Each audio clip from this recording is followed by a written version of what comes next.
Fidèles internautes de Guérite TV Monde, amis téléspectateurs, bienvenue à ce rendez-vous de votre émission Instanté.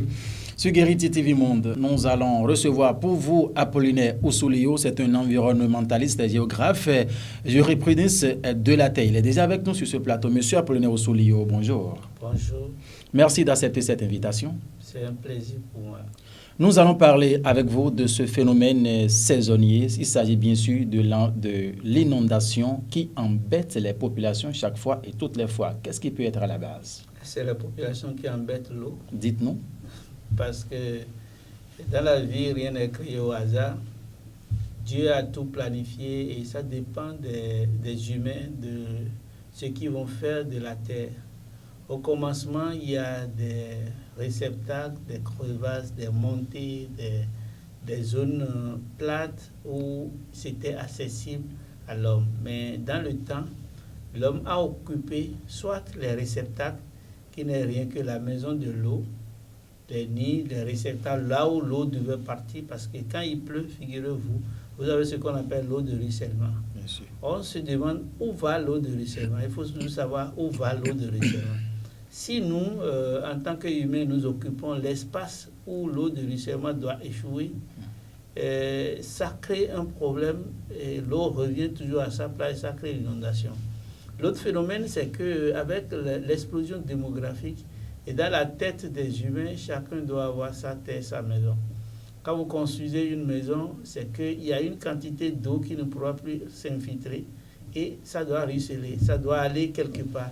Donc voilà, ou bien on barre carrément la voie à l'eau, et quand vous barrez la voie à l'eau, l'eau cherche à se défendre et finalement se retrouve quelque part. Ça peut être aussi la nature de la nappe qui permet à ce que l'eau, une petite quantité arrive sur la surface, et tandis que l'autre quantité est déjà au niveau du sol, et les deux se communiquent, et finalement vous avez des flaques d'eau ou des étendues d'eau temporaires ou définitives, et qu'on appelle inondation. Donc voilà un peu, la plupart des inondations sont des phénomènes issus des comportements anthropiques, des comportements des humains.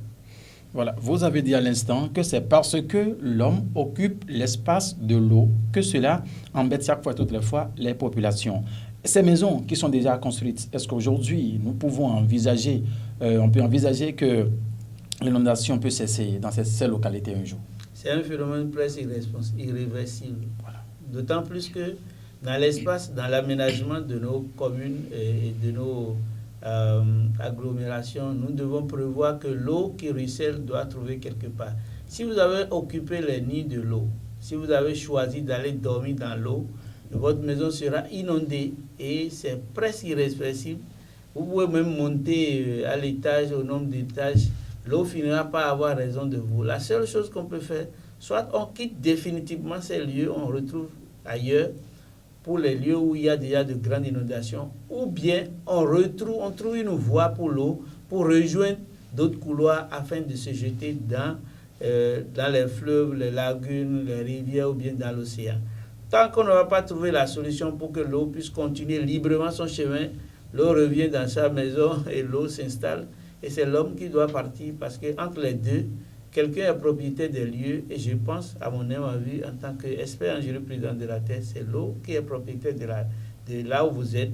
Vous devez vous dégager ou bien carrément on investit. Et c'est très lourd ce que je dis parce que si l'eau est venue par une pente pour se retrouver dans des crevasses, pour dégager, pour enlever l'eau là vers d'autres réceptacles, il faut nécessairement qu'il y ait de gros investissements pour permettre à l'eau de circuler. C'est un investissement lourd. Mais si l'homme est intelligent, et si nous ne sommes pas dans les principes anthropocentriques, c'est que tout à nous et rien à la nature, nous devons déjà savoir. Quelqu'un qui veut construire sa maison, moi je conseille aux gens, si vous voulez construire votre maison avec les peu de sous que nous avons aujourd'hui, il faut acheter vos terrains pendant la saison des pluies et payer intelligemment. On court derrière moins cher, on va acheter des bas-fonds ou bien des réceptacles, des crevasses, ou bien dans les lotissements, on court pour qu'on nous recase dans des lieux sûrs, peut-être très proches de de quelqu'un ou je ne sais quoi. Et quand on est dans la maison de l'eau, l'eau revient toujours à la charge.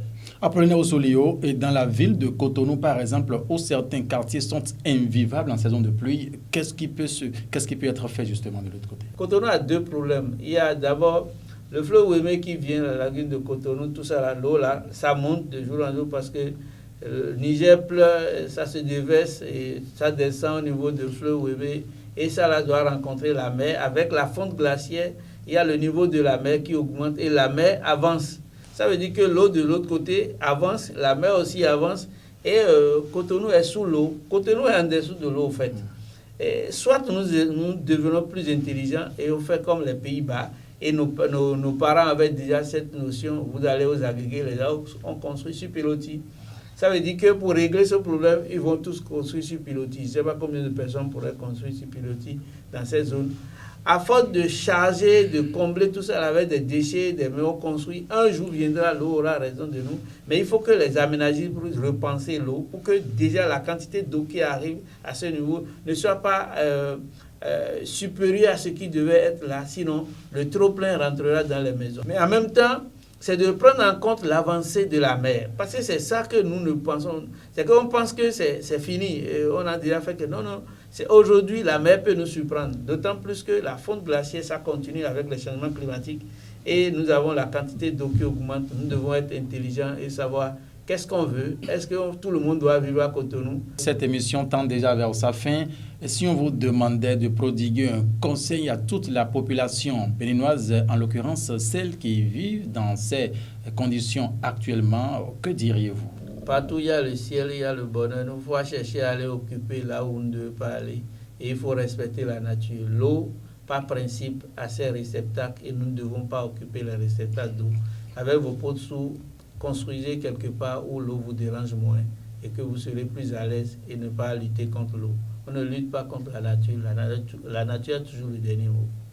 Mesdames et messieurs, vous avez donc compris cette conclusion de Apollinaire Ousoulio. C'est un géographe naturaliste, expert en jurisprudence de la Terre. Avec lui sur cette émission instantée, il était question de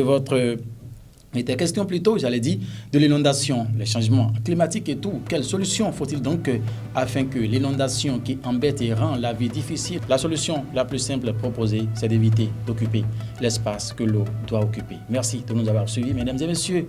Prenez du plaisir en notre compagnie. Au revoir.